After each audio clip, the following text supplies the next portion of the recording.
ಕರೆದ್ರಂತೆ sir. ಯಾಕೆ sir ಎಷ್ಟು ಕೋಪ ಮಾಡ್ಕೊಂಡಿದ್ದೀರಾ? ಏನು ನಡೀತಾ ಇದೆ ಮನೇಲಿ? ಮೊದಲೇ ಬೇಡದೇ ಇರೋ ಡ್ರಾಮಾ ನಡೀತಾ ಇದೆ, ಅದ್ರಲ್ಲಿ ಹೊಸ ಬೇರೆ ಶುರು ಮಾಡ್ತಿದ್ಯಾ ನೀನು? ನೋಡು, ನಿಂದೆಷ್ಟು ಅಷ್ಟು ನೋಡ್ಕೊಂಡಿರೋದು ಕಲ್ತ್ಕೊ. ಓವರ್ ಇನ್ವಾಲ್ವ್ಮೆಂಟ್ ತೋರಿಸ್ದೆ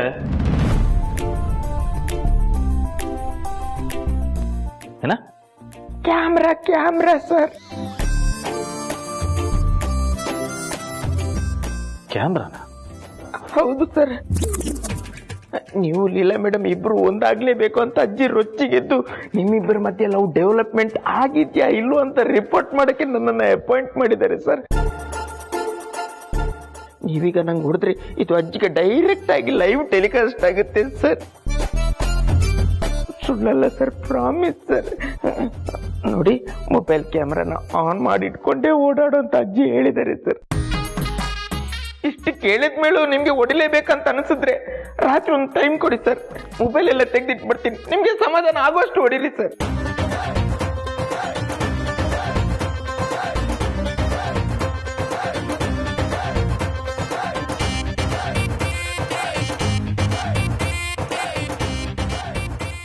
ಸರ್ ನಂಗೆ ಗೊತ್ತು ಸರ್ ನಿಮ್ಗೆ ಹಿಂಸೆ ಆಗ್ತಿದೆ ಅಂತ, ಆದ್ರೆ ನಾನು ಏನ್ ಮಾಡ್ಲಿ, ಅಜ್ಜಿ ಸ್ಟ್ರಾಂಗ್ ಆಗಿ ನಿಂತು ಬಿಟ್ಟಿದ್ದಾರೆ. ನೀವಿಬ್ರು ಒಂದಾಗ್ಲಿಲ್ಲ ಅಂದ್ರೆ ಅವ್ರು ಪರ್ಮನೆಂಟ್ ಆಗಿ ಅಲ್ಲೇ ಇರ್ತಾರಂತ ಹೇಳ್ತಿದ್ದಾರೆ ಸರ್. ಇನ್ಮೇಲೆ ನಿಮ್ಮಿಷ್ಟ ಸರ್.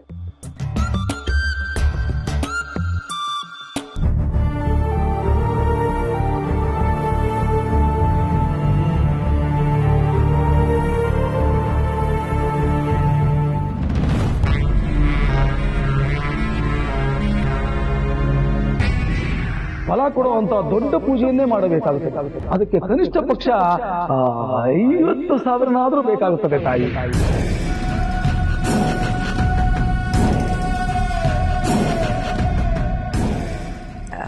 ರೀ, ನಿಮ್ ಹತ್ರ ದುಡ್ಡಿದ್ಯಾ? ಪ್ಯಾಂಟ್ ಜೋಬಲ್ಲಿ ಇರ್ಬೇಕು, ಹೋಗ್ತೋಗೋ. ಪ್ಯಾಂಟ್ ಜೋಬಲ್ಲಿ 50,000 ರೂಪಾಯಿ ಇಟ್ಟಿದ್ದೀರಾ? 50,000ನಾ? ಹಾ, ಯಾವ್ದಕ್ಕೆ ಬೇಕು? 50 ರೂಪಾಯಿ ಅನ್ಕೊಂಡೆ ನಾನು. ನಾನ್ ಕೇಳಿದ್ದು ರೂಪಾಯಿ ಅಲ್ಲ, 1,000ನ. ಇದ್ರೆ ಕೊಡಿ. 50,000ನಾ? ನಿಂಗೆ ಯಾಕಮ್ಮ ಅಷ್ಟೊಂದು? ಏಯ್, ನಿನ್ಗೆ ಯಾಕೆ ಅಧಿಕ ಪ್ರಸಂಗತನ? ಬಾಯಿ ಮುಚ್ಕೊಂಡು ತಿನ್ನೋ. ಅಲ್ವೇ, 50,000 ಯಾಕೆ ಬೇಕು ನಿಂಗೆ? 50,000 ಅದೇ ಮನೆಗೆ ಒಳ್ಳೇದಾಗ್ಲಿ ಅಂತ ಒಂದು ಪೂಜೆ ಮಾಡಿಸೋಣ ಅಂತ. ಕೌಸಲ್ಯ, ಏನ್ ಮಾತಾಡ್ತಾ ಇದೀಯ? ಮೊನ್ನೆ ತಾನೇ ಅಳಿಯಂದ್ರು ಅವ್ರ ಮನೇಲಿ ಹೋಮ ಹವನ ಅಂತೆಲ್ಲ ದೊಡ್ಡ ಕಾರ್ಯಕ್ರಮ ಮಾಡಿದ್ರಲ್ಲ. ಅವ್ರ ಮನೆ ಬೇರೆ ಅಲ್ಲ, ನಮ್ಮ ಮನೆ ಬೇರೆ ಅಲ್ಲ. ಅವ್ರ ಮನೇಲಿ ಮಾಡಿದ ಪೂಜಾ ಫಲ ನಮಗೂ ಬಂದಿರುತ್ತೆ, ಸುಮ್ಮನೆ ಇರು. ಅಲ್ಲ ಚಂದ್ರಶೇಖರ್ ಸ್ವಾಮಿಗಳೇ, ನಾನು ಏನ್ ಮಾಡಿದ್ರು ಬೇಡ ಅಂತಿರಲ್ಲ. ನನ್ಗೇನು ಈ ಮನೆಯಲ್ಲಿ ಸ್ವತಂತ್ರ ಅನ್ನೋದೇ ಇಲ್ವಾ? ಅಲ್ವೇ, ಹಣ ಖರ್ಚು ಮಾಡಿ ಪೂಜೆ ಮಾಡಿಸ್ಬೇಕು ಅಂತ ಯಾರು ಹೇಳಿದ್ ನಿನಗೆ? ನಿನಗಿಷ್ಟ ಇದ್ರೆ ಭಕ್ತಿಯಿಂದ ಕೈ ಮುಗಿದು ಬೇಡ್ಕೋ, ಆ ದೇವರೇ ನಿನ್ ಜೊತೆ ಇರ್ತಾನೆ. ಅದು ಬಿಟ್ಟು ಸಾಲ ಸೂಲ ಎಲ್ಲ ಮಾಡಿ ಪೂಜೆ ಮಾಡಿಸೋದು ಬೇಡ ಕಣೆ. ಅಲ್ಲ ಚಂದ್ರಶೇಖರ್ ಸ್ವಾಮಿಗಳೇ, ನಾನ್ ಮಾಡ್ತೀನಿ, ಒಂದಲ್ಲ ಒಂದಿನ ಸರಿಯಾಗಿ ಸಿಗಾಗುತ್ತೆ. ಏನೇ ಅದ? ಏನಿಲ್ಲ.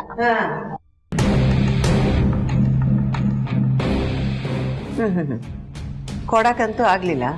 ಪುಂಗಿ ಉತ್ತಾರೆ, ಪೂಜೆ ಯಾಕಮ್ಮ, ನಮ್ಮಂತವ್ರಿಗೆ ಯಾಕಮ್ಮ, ಹೆಂಗಮ್ಮ ಅಂತ.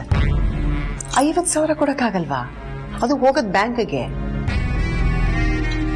ಹಾ, ಇನ್ನು ಸ್ವಲ್ಪ ದಿನ ಕಾಯ್ರಿ.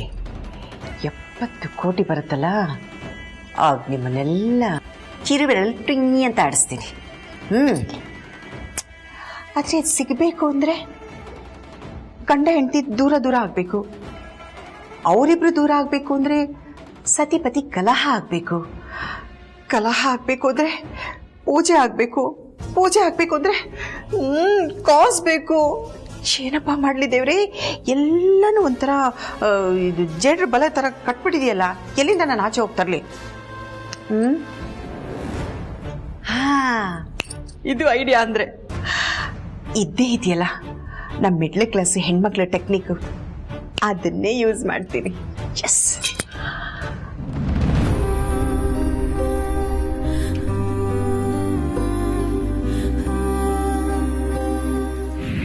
ನೀವಿಬ್ರು ಚೆನ್ನಾಗಿದ್ದೀರಾ, ಗಂಡ ಹೆಂಡತಿ ತರ ಬದುಕ್ತಾ ಇದ್ದೀರಾ ಅಂತ ನನ್ನ ಮನಸ್ಸಿಗೆ ಅನ್ಸೋವರೆಗೂ ನಾ ಇನ್ನು ವನವಾಸ ಬಿಡೋದಿಲ್ಲ.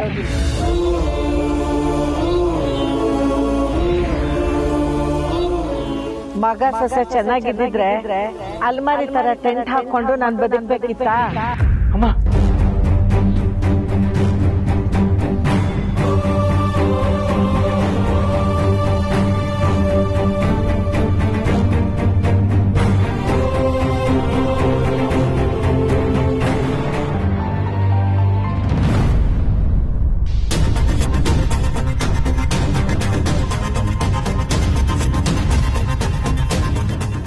ಸಾರಿ. ಏನ್ ಸಾರಿ? ಟಿಕ್ಕಿ ಹೊಡೆದ್ನಲ್ಲ ಅದಕ್ಕೆ ಸಾರಿ. ಕಣ್ಬಿಟ್ಕೊಂಡು ಓಡಾಡಕ್ ಗೊತ್ತಾಗಲ್ವ ನಿಂಗೆ? ಒಳ್ಳೆ ಎಳೆ ಮಗು ತರ ಆಡ್ತಿಯಲ್ಲ. ಎಳೆ ಮಗು ತರ ಮಲ್ಕೊಳಕ್ ಟ್ರೈ ಮಾಡ್ದೆ, ಆದ್ರೆ ಎಷ್ಟು ದೊಡ್ಡ ಮನೆ ಇದ್ರು ಅಜ್ಜಿ ನಮಗೋಸ್ಕರ ಹೊರಗಡೆ ಮಲಗಿದ್ದಾರೆ. ಅದಕ್ಕೆ ಬೇಜಾರಾಯ್ತು, ಅವರು ನೋಡ್ಕೊಂಡು ಹೋಗೋಣ ಅಂತ ಬಂದೆ. ನೋಡಿದ್ರೆ ನೀವು ಬಂದಿದ್ದೀರಾ. ಸಾರಿ. That's okay. ಬಾ.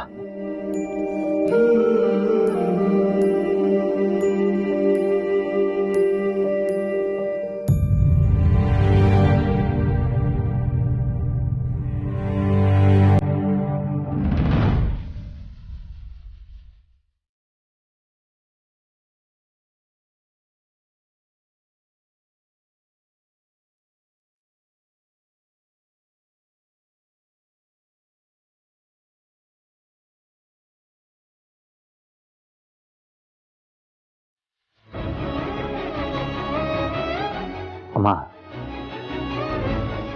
ಯಾಕೆ ಹೀಗೆ ಮಾಡ್ತಾ ಇದೀಯಾ? ಇಷ್ಟೆಲ್ಲ ಇತ್ತು ನೀನು ಈ ತರ ಕಷ್ಟ ಅನುಭವಿಸೋದನ್ನ ನನ್ನ ಕೈಲಿ ನೋಡಕ್ಕಾಗ್ತಾ ಇಲ್ಲ. ನೀನು ಹೊಂದ್ಕೊಂಡ್ರೆ ಬದುಕಿದ್ದೇನು ಪ್ರಯೋಜನ ಹೇಳೋ?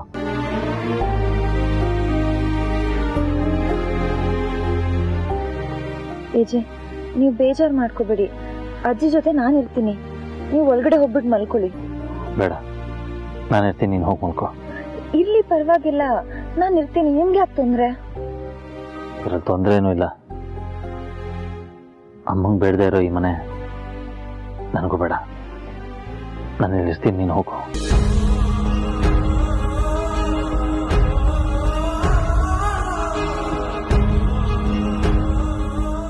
ನನಗೋಸ್ಕರ ಯಾರು ನನ್ನ ಜೊತೆಲಿ ಇರ್ಬೇಕಾಗಿಲ್ಲ.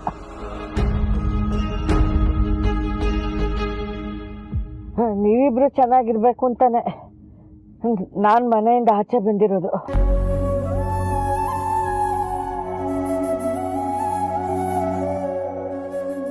ಈಗ ನಾನು ಇಲ್ಲಿದ್ದೀನಿ ಅಂತ ನಿಬ್ರಲ್ಲಿ ಯಾರೊಬ್ರು ಇಲ್ಲಿದ್ರು ನನ್ನಿಂದಾನೇ ನೀವಿಬ್ರು ದೂರ ಆಗಿದ್ದಾರೆ ಅಂತ ಅನ್ಸುತ್ತೆ.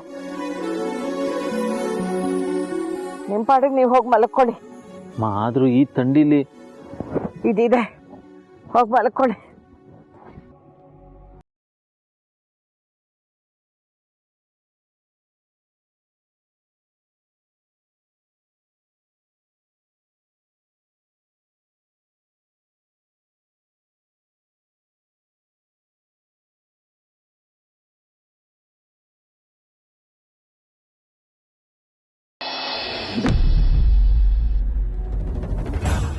ಬರ್ಬೇಕು ಸ್ವಾಮಿಗಳು. ಭವಿಷ್ಯನೇ ಅರ್ಧ ಕುಡ್ದಂತ ಮಹಾನ್ ಜ್ಞಾನಿ ನೀವು. ಕೂತ್ಕೊಳ್ಳಿ ಸ್ವಾಮೀಜಿ. ಯಾಕೆ ತಾಯಿ, ಇದೆಲ್ಲ ಯಾಕೆ ಬೇಕಿತ್ತು? ನೀವೇ ಹೀಗಂದ್ರೆ ಹೇಗೆ ಸ್ವಾಮೀಜಿ? ಪೂಜೆಗೆ ಅಂತ ಹೂ ತಂದಿದ್ದೆ, ಮಿಕ್ಕೋಯ್ತು, ಅದಕ್ಕೆ ನಿಮ್ಗೆ ಹಾಕ್ತಾ ಇದ್ದೀನಿ. ನಿಮ್ಮ ಈ ಭಕ್ತಿ ಪೂಜೆಗಳು ನನಗಲ್ಲ, ಎಲ್ಲ ನನ್ನ ತಾಯಿಗೆ ಸೇರ್ಬೇಕು. ನೋಡಿ ತಾಯಿ, ನೀವು ಹೇಳಿದ್ರಿ ಅಂತ ನಿಮ್ ಕಷ್ಟ ನೋಡೋಕ್ಕಾಗದೆ ಒಂದು ಹೆಣ್ಣು ಕಣ್ಣೀರು ಹಾಕಬಾರ್ದು ಅನ್ನೋ ಒಂದೇ ಒಂದು ಕಾರಣಕ್ಕೆ ನಿಮ್ಮ ಮಗಳನ್ನ ದೂರ ಮಾಡೋದಕ್ಕೆ ಅಂತ ಒಂದು ಘನಘೋರವಾದ ಪೂಜೆ ಮಾಡ್ಕೊಂಡ್ ಬಂದಿದ್ದೀನಿ ತಾಯಿ. ಗುರುಗಳೇ, ನೀವು ದೊಡ್ಡವರು, ಹಿಂದೆ ಏನಾಗಿದೆ ಮುಂದೆ ಏನಾಗುತ್ತೆ ಅಂತ ಹೇಳೋರು. ನೀವೇ ಹೇಳಿದ್ರಲ್ಲ ಮುಂದೊಂದು ದಿವಸ ನಾನು ದೊಡ್ಡ ಕೋಟ್ಯಾಧಿಪತಿ ಆಗ್ತೀನಿ ಅಂತ. ಈಗ ತಾವು ದೊಡ್ಡ ಮನಸ್ಸು ಮಾಡಿ 50,000ದಲ್ಲಿ ಒಂದು ಚೂರು ಕಡಿಮೆ ಮಾಡಿದ್ರೆ ನಾನು ನಿಮ್ಮ ಹೆಸರು ಹೇಳ್ಕೊಂಡು ಬದುಕ್ತೀನಿ. ಅಷ್ಟೇ ತಾನೇ? ಆಯ್ತು, 5,000 ಕಡಿಮೆ ಕೊಡಿ, 45,000 ಕೊಡಿ. ಮುಂದೊಂದು ದಿವಸ ಕೋಟಿ ಕೋಟಿ ಎಣಿಸ್ತೀಯಾ ಅಂತ ನೀವೇ ಹೇಳಿದ್ದೀರಾ. ಸದ್ಯಕ್ಕೀಗ ಅಷ್ಟಿಲ್ಲ, ಇನ್ನೊಂದು ಚೂರು ಕಡಿಮೆ ಮಾಡಿ. 40,000 ಕೊಡಿ.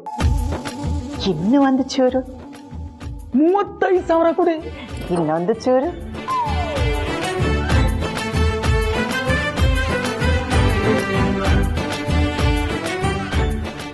ಎಂಟು ಕೊಟ್ಬಿಡಿ ತಾಯಿ.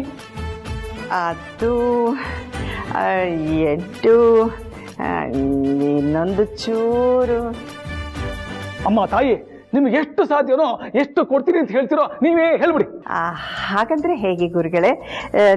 ನಾನು ತುಂಬ ಕಮ್ಮಿ ಏನು ಕೊಡಲ್ಲ, ಒಂದು 5,000 ಕೊಡ್ತೀನಿ, ಸರಿನಾ? ಹಾಳಾಗೋಗ್ಲಿ, ಕೊಡಿ ಕಾಸು. ಇದೇ ಆಶೀರ್ವಾದ ನನಗೆ ಬೇಕಾಗಿರೋದು. ಹಾಳಾಗೋಗ್ಲಿ ಅಂದ್ರಲ್ಲ, ಈ ಆಶೀರ್ವಾದ ನನ್ನ ಮಗಳು ಅಳಿಯ ಸಂಬಂಧನ ಹಾಳು ಮಾಡಿಬಿಡ್ಲಿ. 1 ನಿಮಿಷ ಬರ್ತೀನಿ.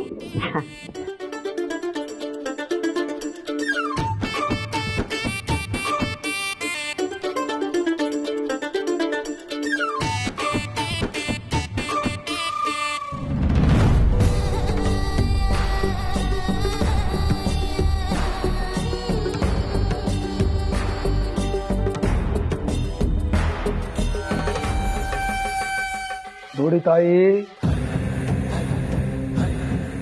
ಇದು ಸಾಧಾರಣವಾದ ನಿಂಬೆಹಣ್ಣಲ್ಲ, ಇದಕ್ಕೆ ಬಹಳ ಶಕ್ತಿ ಇದೆ.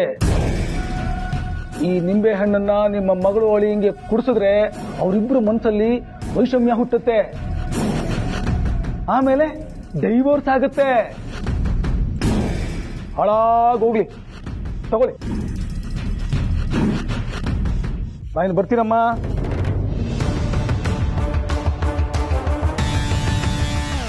ಒಂದು ಮಾತು ತಾಯಿ, ಈ ನಿಂಬೆ ಹಣ್ಣನ್ನ ಬೇರೆ ಯಾರು ಉಪಯೋಗಿಸಬಾರ್ದು. ಒಂದು ವೇಳೆ ಉಪಯೋಗಿಸಿದ್ರೆ ಆ ದೇವರೇ ಗತಿ.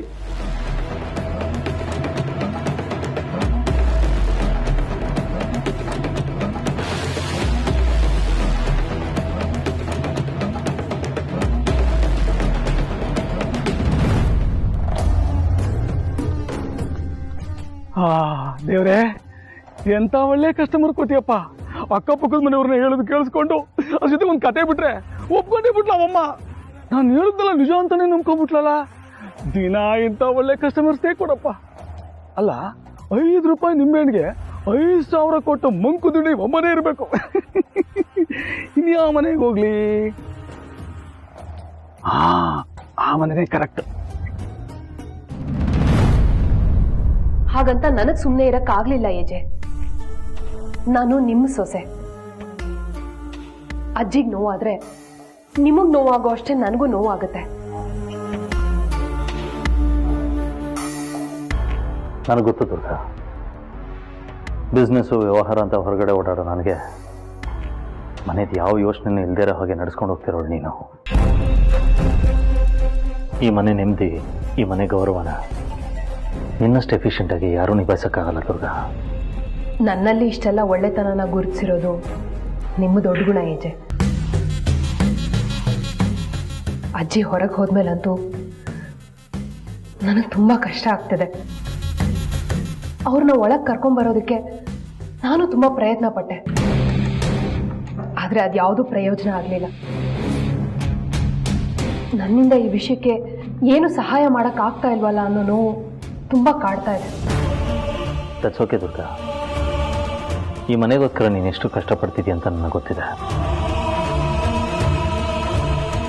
ಅಮ್ಮ ಸುಮ್ಮನೆ ಹೀಗೆ ಹಠ ಹಿಡಿಯಲ್ಲ. ಹಠ ಹಿಡಿದ್ರೆ ಅದು ಪೂರ್ತಿ ಆಗದಂಗೆ ಬಿಡಲ್ಲ.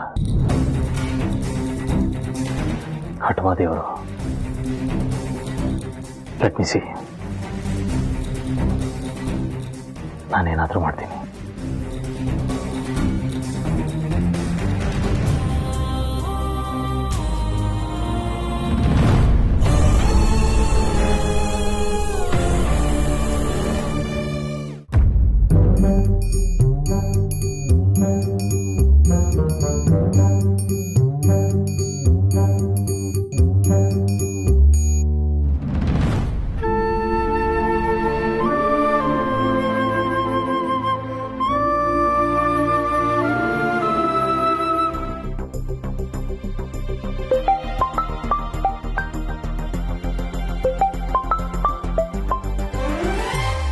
ಹಲೋ ಹಲೋ ಅಜ್ಜಿ, agent Vishwaroop here. Agent sir ನಿಮ್ಮ ಹತ್ರನೇ ಬರ್ತಿದ್ದಾರೆ.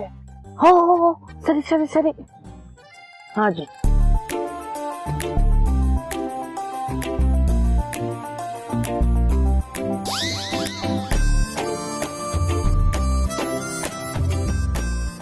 ಅಯ್ಯೋ ದೇವ್ರೆ, ನನಗೆ ಯಾಕಪ್ಪ ಈ ಶಿಕ್ಷೆ? ನನ್ನ ವಯಸ್ಸಿನಲ್ಲಿರೋ ಎಲ್ರಿಗೂ ಸೊಸೆಯರು ಅಡುಗೆ ಮಾಡಿ ಹಾಕ್ತಾರೆ, ಬೇಕಿದ್ ಮಾಡಿ ಹಾಕ್ತಾರೆ. ಮಗ ಸೊಸೆ ಆನಂದವಾಗಿರೋದನ್ನ ನೋಡ್ಕೊಂಡು ಬೇಕಿದ್ ತಿನ್ಕೊಂಡು ಸುಖವಾಗಿರ್ತಾರೆ. ಆದ್ರೆ ನಾನು ಇಷ್ಟು ದೊಡ್ಡ ಬಂಗ್ಲೆ, ಆಸ್ತಿ ಪಾಸ್ತಿ ಎಲ್ಲ ಇದ್ದು ನಾನೇ ಬೇಯಿಸ್ಕೊಂಡು ತಿನ್ಬೇಕು. ನನ್ನ ಜೀವನನು ಈ ಗಿಡ ಮರದ ಥರ ಆಗ್ಬಿಟ್ಟಿದೆ. ಅದೇನೋ ಅವುಗಳ ಆಹಾರನ ಅವುಗಳೇ ತಯಾರಿಸ್ಕೊಳತ್ವಂತಲ್ಲ, ಹಾಗಾಗಿದೆ ನನ್ನ ಕತೆ.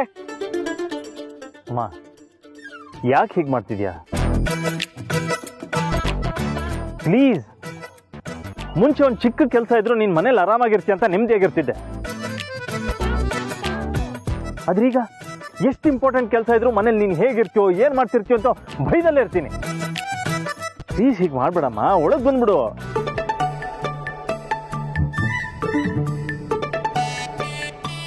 ಅಮ್ಮ, ನಾನು ನಿನ್ನ ಹತ್ರನೇ ಮಾತಾಡ್ತಾ ಇರೋದು.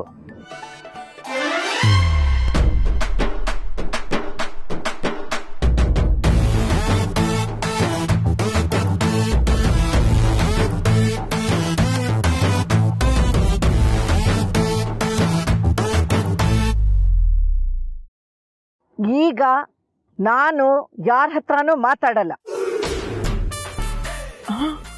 ಅಯ್ಯೋ, ಸುಮ್ಮನೆ ಸೆಟ್ ಪ್ರಾಪರ್ಟಿ ತರ ಇರ್ಲಿ ಅಂತ ಬರೆದು ಕೊಟ್ರಿ ಈ ಲೆವೆಲ್ಗೆ ಸತ್ಯಾಗ್ರಹನ?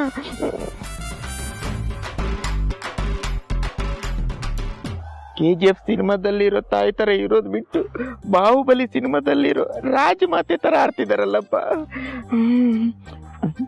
ಏಜೆ ಸರ್ ಜಾರ್ಸಿ ನನ್ನ ಎದೆಗೆ ಓದಕ್ಕಿಂತ ಮುಂಚೆ ನಾನೇ ಸಿಚುವೇಶನ್ ಅಂಡರ್ ಕಂಟ್ರೋಲಿಗೆ ತರೋದೇ ಬೆಸ್ಟು. ಏನಪ್ಪ ಮಾಡೋದು, ಏನ್ ಮಾಡೋದು? ಏ ವಿಶ್ವರೂಪ, ನಾವೆಲ್ಲ ಗಾಂಧಿ ತಾತ ನೋಡ್ಕೊಂಡು ಬೆಳೆದವರು.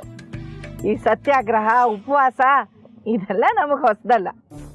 ಅಮ್ಮ, ನಿನಗೆ ಈ ಥರ ಎಲ್ಲ ಐಡಿಯಾ ಬರೋದಕ್ಕೆ ಸಾಧ್ಯನೇ ಇಲ್ಲ. ಈ ಐಡಿಯಾ ಯಾರು ಕೊಟ್ಟರು ಅವರೆಲ್ಲ ಸಿಕ್ಕಾಕೊಂಡ್ರೆ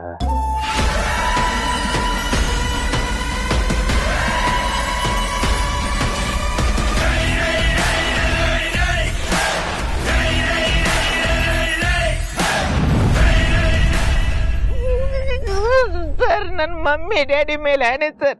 ಇದರಿಂದ ನನ್ ಯಾವ ಕೆಲ್ಸನೂ ಇಲ್ಲ ಸರ್. ಬಾ ಅಂದ್ರೆ ಬರ್ತೀನಿ ಸರ್, ಹೋಗು ಅಂದ್ರೆ ಹೋಗ್ತೀನಿ ಸರ್, ಕೂತ್ಕೊಂಡ್ರೆ ಕೂತ್ಕೋತೀನಿ, ನಿನ್ಕೊಂಡ್ರೆ ನಿನ್ಕೋತೀನಿ ಸರ್.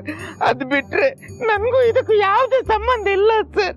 ಪ್ಲಾನು ಇವ್ರದೆ, ಪ್ಲಾನ್ ಆಫ್ ಆಕ್ಷನ್ ಇವ್ರದೆ, ನಾನ್ ಬರೀ ಪಾತ್ರಧಾರಿ ಅಷ್ಟೇ.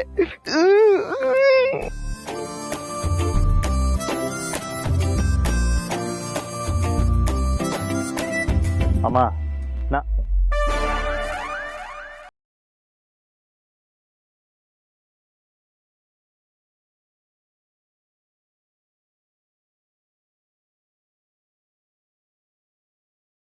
ಅಲ್ಲೇನ್ ನೋಡ್ತಿದ್ಯೋ? ಬಾ, ಜೊತೆ ಟೀ ಕುಡಿಯೋಣ. ಇಲ್ಲಿ ಬಯಕೆ ನನ್ನ ದೇಹದಲ್ಲಿರೋ ನರನಾಡಿ ಮೂಳೆಗಳೆಲ್ಲ ರಕ್ತ ಜೊತೆ ಬೆವರು ಕಿತ್ಕೊಂಡು ಬರ್ತಿದೆ. ನೀವು ನೋಡಿದ್ರೆ ನಂಗೆ ಟೀ ಆಫರ್ ಮಾಡ್ತಿದ್ದೀರಾ. ಎಲ್ಲ ನನ್ನ ಹಣೆ ಬರ. ಇವರಿಬ್ರನ್ನ ಒಂದು ಮಾಡೋ ನಂದಿದ್ದಷ್ಟಕ್ಕೆ ಈ ಲೆವೆಲ್ಗೆ ಟಾರ್ಚರ್ ಆಗ್ತಿದೆ. ಇನ್ನು ನನ್ನ ಪ್ರಾಣ ಹೋದ್ರೂ ಪರವಾಗಿಲ್ಲ, ಇವ್ರನ್ನ ಒಂದು ಮಾಡ್ಬೇಕಂತ ಹೇಳ್ತಿದ್ರೆ ಫಸ್ಟ್ ಡೇನೆ ನನ್ನ ದುರ್ಮರಣ ಮಾಡ್ತಿದ್ರಿ ಅಲ್ವಾ? ಟೆನ್ಷನ್ ಮಾಡ್ಕೋಬೇಡ ಕಣೋ, ಇನ್ನೂ ಬಾಕಿ ಇದೆ. ಇವತ್ತು ನಂದು ಉಪವಾಸ ಸತ್ಯಾಗ್ರಹ. ಕಣ್ಮುಂದಿನ ತಿನ್ನಕ್ಕೆ ಕುಡಿಯಕ್ಕೆ ಎಲ್ಲ ರೆಡಿ ಮಾಡ್ಕೊಳ್ತಿದ್ದೀರಾ. ಇದೆಂತ ಉಪವಾಸ ಸತ್ಯಾಗ್ರಹ ಅಜ್ಜಿ? ಇವತ್ತು ನನ್ ಮಗ ಸೊಸೆ ಇಬ್ರು ಒಟ್ಟಿಗೆ ಊಟ ಮಾಡ್ಬೇಕು. ನನ್ ಸೊಸೆ ಲೀಲಾ ತನ್ನ ಕೈಯಾರ ಪ್ರೀತಿಯಿಂದ ರಾಮ್ಗೆ ಊಟ ಮಾಡಿಸ್ಬೇಕು. ಒಟ್ನಲ್ಲಿ ಹುಲಿ ಹಾಲಿನ ಮೇವನ್ನಿ ಪರವಾಗಿಲ್ಲ ಅಜ್ಜಿ, ಪರವಾಗಿಲ್ಲ. ಸೂಗೋಗಿ ಖರ್ಚು ಮಾಡೋದ್ರಾಗ್ಲಿ, ಕಾಡಿಗೋಗಿ ಸರ್ಚ್ ಮಾಡೋದ್ರಾಗ್ಲಿ ಹುಲಿ ಹಾಲನ್ನೇ ತಗೊಂಡ್ ಬರ್ತೀನಿ. ಅದ್ ಬಿಟ್ಟು ಏಜೆ ಸರ್ಗೆ ಲೀಲಾ ಮೇಡಮ್ ಊಟ ಮಾಡ್ತದಂದ್ರೆ ಹೇಗಜ್ಜಿ? ಇವತ್ತು ಅವರಿಬ್ರು ಜೊತೆಲಿ ಊಟ ಮಾಡ್ಲೇಬೇಕು. ಹೋದ್ರೆ ನಾನು ಹೀಗೆ ಉಪವಾಸ ಸಾಯ್ತೀನಿ. ಹೋಗೋ ಮುಂಚೆ ಹಾಗೆ ಹೋಗಲ್ಲ. ಇದೆಲ್ಲದಕ್ಕೂ ನೀನೇ ಕಾರಣ ಅಂತ ಬರ್ಬಿಟ್ಟು ಹೋಗ್ತೀನಿ.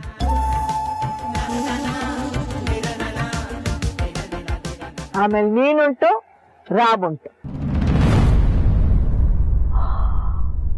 ಓ, ಇದ್ದ ಪ್ಲಾನು.